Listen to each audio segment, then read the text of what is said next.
ஒரு வயசானவரை பார்க்க அவரோட நண்பர் ஒருத்தவர் வந்திருந்தாராம். அவர் சொன்னாராம், உன்னோட சொந்தக்காரவங்களை பற்றி நான் ஒரு விஷயம் கேள்விப்பட்டேன், அதை உன்கிட்ட சொல்லணும் அப்படின்னு சொன்னாராம்.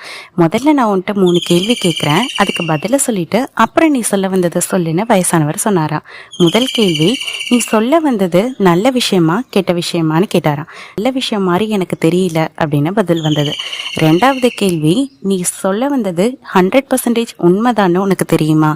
அது உண்மையா இல்லையான்னு தெரியாது, ஆனா நான் கேள்விப்பட்டேன், உன்கிட்ட சொல்லலான்னு வந்தேன்னு பதில் சொன்னாராம்.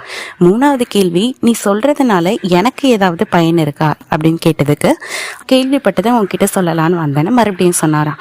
ஏன் என்னன்னு தெரியாது, அது நல்ல விஷயமும் இல்லை, அதனால எனக்கு எந்த யூஸும் இல்லை, அப்புறம் நான் ஏன் அதை கேட்கணும் அப்படின்னு வயசானவர் கேட்டதும் வந்தவர் ஒண்ணுமே சொல்லாம எந்திரிச்சு போயிட்டாராம். உங்கள்கிட்ட யாராவது ஏதாவது சொன்னாலும் நீங்களும் யார்கிட்டயாவது ஏதாவது சொல்றதுக்கு முன்னாடி இந்த 3 விஷயத்த யோசிச்சு பாருங்க. வாழ்க்கையில